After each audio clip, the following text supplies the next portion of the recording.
Imagine this moment. You grab your keys, you put on your coat, and as you reach for the doorknob, you look down. Those eyes, they are staring right into your soul, aren't they? They know. That silence that falls over the house as you turn the lock is heartbreaking. We all carry that knot of guilt when we leave them behind. But what if I told you that the very things you do to say, I love you, before you leave the extra hug, the sad goodbye, the overflowing bowl of food, are actually the triggers for their panic? It is a hard pill to swallow, but most loving owners are unintentionally setting their dogs up for heartbreak every single morning. Today, we are going to fix that. We are going to walk through 12 common mistakes that turn alone time into terror time. And please listen closely to number 1, because it goes against everything you have been told by old school trainers. Let's change your dog's life starting right now. Let's start with mistake number 12. And this is one that catches almost all of us who aren't morning people. It is the sleep-in trap. Look, I get it. When that alarm goes off, your bed feels warm, your joints might be a little stiff, and it is so tempting to hit snooze. You drag yourself out of bed at the last possible second, gulp down some coffee, wave a frantic goodbye to the dog, and rush out the door. You figure, hey, I'll just set everything up the night before so I can get those extra 20 minutes of sleep. But we need to ask ourselves, is that really what is best for the dog? To truly help your dog feel better about being left all on their lonesome, it might be a good idea to sacrifice those extra few minutes of sleep. I know the things we do for our fur babies, right? But getting up that bit earlier allows you to take your pup for a nice long sniffing walk before you go out for the day. Yes, you might be a bit more sleepy at your desk later, but crucially, so will your dog. And a tired dog is a calm dog. If you make the effort to help tire your fur baby out physically and mentally before you leave, they will hopefully be able to spend the bulk of the day sleeping. And here is the golden rule of leaving dogs alone. If they are asleep, they can't miss you. They can't be anxious if they are snoring on the rug. So set that alarm a little earlier. Your dog's peace of mind is worth the caffeine you will need later. This leads us to mistake number 11, which is perhaps the most emotional one, the long goodbye. Leaving your dog alone, especially if they are a rescue, or if you have spent the whole weekend together, pulls at your heartstrings. You set them up with their food, you check and double check that the water dish is filled. You walk to the door, and then you stop. You give in to the urge. You rush back inside to give them one last hug, one last, I love you, one last pet on the head for luck. After all, how could you resist that little face peering out from the window? How can you risk letting them think, even for a moment, that you going away means you don't love them?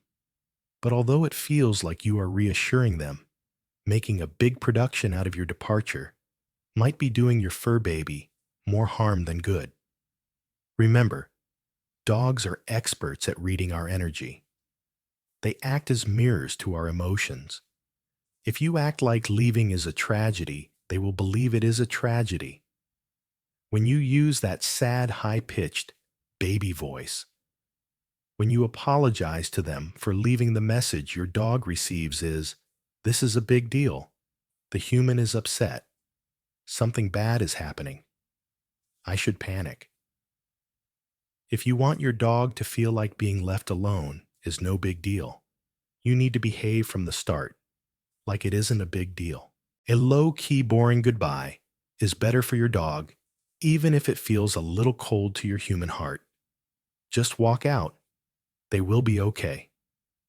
And just as dangerous as the sad goodbye is, mistake number 10 The overexcited homecoming.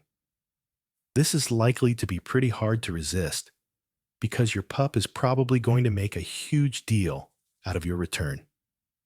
Even if you have been gone for just an hour, they act like you have been lost at sea for a decade. They jump, they whine, they spin in circles. It feeds our ego, doesn't it? It feels good to be loved that much. But you should avoid rewarding this frantic energy the moment you walk in. If you match their excitement yelling, "Hi, baby," letting them jump all over you, you are validating their anxiety. You are teaching them that your return is the only good thing that happens in their day, which makes the time you are gone feel even worse by comparison. The aim should be to get your dog to calm down first. Walk in, put your keys down, take off your coat. Ignore the jumping. Once they have 4 paws on the floor and have settled a bit, then give them all the pets and love you want. This teaches them that calm behavior gets rewarded, and it helps lower the emotional stakes of your return. It tells them, "See, I always come back. It's normal." Now let's talk about something messy. Mistake number 9, misunderstanding accidents. Separation anxiety can cause your dog to do more than just whine. Some dogs, in a desperate attempt to soothe themselves, may start to act out when left alone. Soiling in the house, peeing, or pooping on the rug is a common reaction for dogs who have severe separation anxiety. It isn't spite. They aren't mad at you. Peeing and pooping help spread their scent around, satisfying their instinct to mark their territory and making them feel a little safer in an empty house. Of course, if you are gone for 8 hours, biology plays a role too. But here is the critical part. However, your dog expresses their anxiety, whether it is bathroom accidents or chewing up your favorite shoes. The important thing is not to scold them for it upon your return. Dogs live in the moment. They do not understand why they are in trouble for something they did 3 hours ago. If you come home and yell at them while pointing at a puddle, all they learn is, "When my human comes home, they are scary and angry." This makes your return a source of fear, not relief. It damages your bond. Clean it up quietly and focus on prevention for next time. Moving on to mistake number 8. The clean house error. Nobody likes to come home to a cluttered house. You want to relax, not trip over squeaky toys. So maybe you tidy up the house perfectly before you leave. You put all the toys in the bin, but spare some thought for the one who is going to be stuck in that house while you are away. In order for your dog to entertain themselves for the day, they need to have things to entertain themselves with. Tidying up all the toys makes things easier for you, but it leaves your pup with an empty, boring environment. And boredom is the enemy. Boredom leads to destruction. If they don't have their toys, they might decide your baseboards or sofa cushions look like fun alternatives. Instead of putting everything away, try spreading their toys out. Leave a bone in the living room, a plush toy in the hallway, and a ball in the kitchen. Create a little scavenger hunt for them. This gives your pup mental stimulation. Rotate their toys each day to keep things fresh. If it's the same old bone every day, they'll ignore it. If it's a new toy they haven't seen in 3 days, it's exciting again. Mistake number 7 is a big one. Leaving them with no safe space. Where does your dog go when you leave? Even if you let them free roam the house, you should try to provide them with a dedicated space to call their own. We call this a den. Animals instinctively seek out small, covered spaces when they feel vulnerable. If your pup is left without a place to hide, They might feel exposed in a big, empty house, which makes them more likely to engage in pacing or barking at noises outside. Setting up a den, whether that is a crate with the door open, a cozy corner of the room with their bed, or even a cardboard box with a blanket inside, is a nice way to ensure your dog has a bunker to retreat to. It is their safety anchor. Just because they can go anywhere doesn't mean they want to. Give them a place where they know nothing can touch them. Next is mistake number 6, the dark house error. It is easy to forget the curtains when you are rushing to leave for work. Maybe you keep them closed to keep the house cool, or because you forgot to open them after waking up. But leaving your pup in a dark, closed-up house all day is depressing. It messes with their circadian rhythms. It creates a cave-like atmosphere that encourages lethargy and depression. It is a good idea to open those curtains up. An open window can be a great chance for your dog to get some mental stimulation. We call it doggy TV. If you live next to a street, your dog can watch people passing by.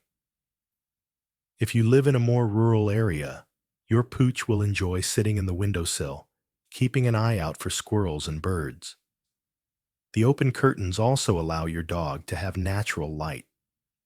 There is nothing more relaxing for a sleeping dog than taking a lovely nap in a warm patch of sunlight moving across the rug. Don't deny them that simple joy. Mistake number 5 involves technology.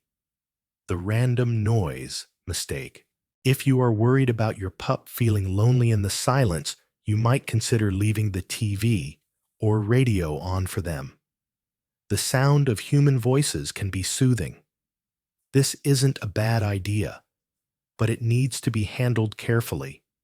Switching the radio or TV onto a random channel and then leaving can backfire. Imagine you leave it on a nice talk show, but 2 hours later, an action movie comes on with explosions, gunshots, and screaming. Or a nature documentary with barking dogs and growling lions.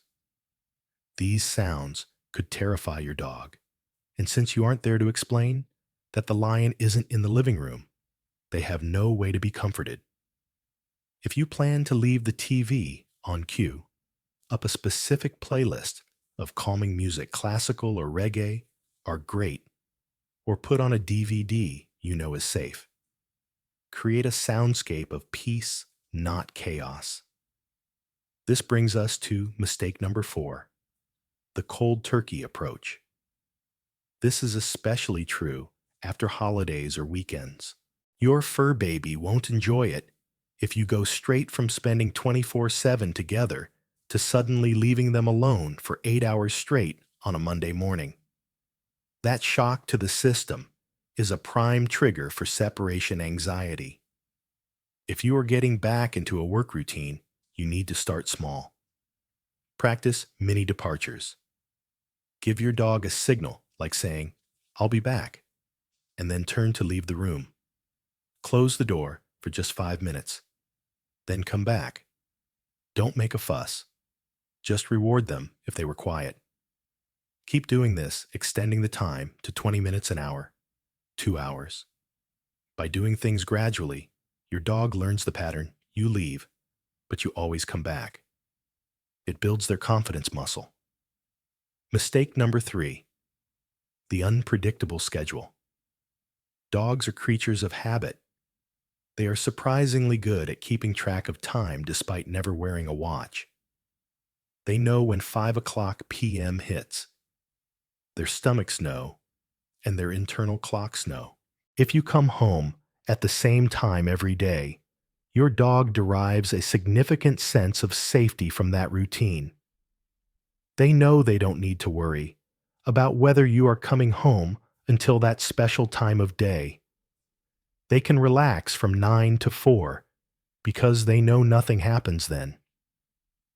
But if your schedule is chaotic: home at 3, one day 7, the next midnight, The day after, they never know when to expect you. This leads to a state of constant low-level anxiety. They spend the entire day waiting, pacing, listening to every car door wondering, is it now? Is it now? Attempting to get home at roughly the same time makes the experience of being alone much easier for your dog to handle. Routine is their comfort blanket. Mistake number 2, the feast mistake.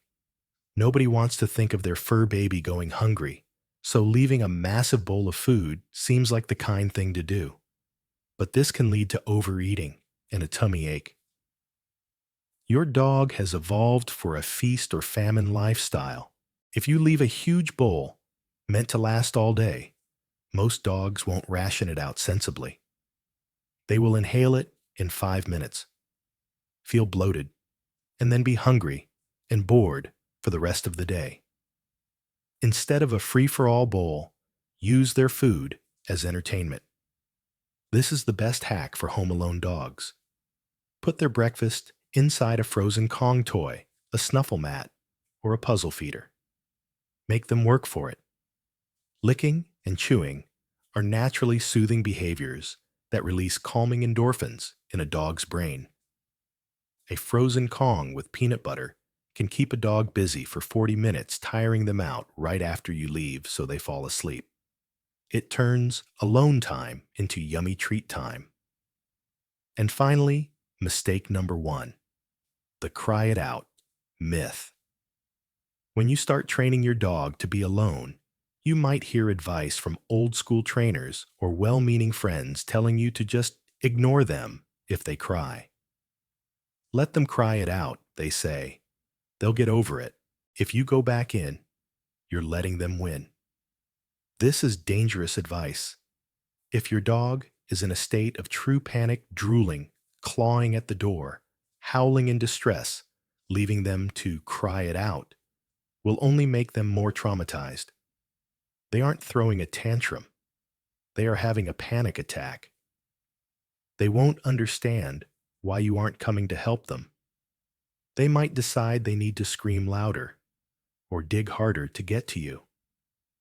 Instead, if you hear true distress during your training sessions, wait for a tiny moment of silence, even 3 seconds, and then return. Don't comfort them excessively. Just let them see you. Then shorten the time for the next session. You push them too far too fast. The aim isn't to force them to suppress their anxiety.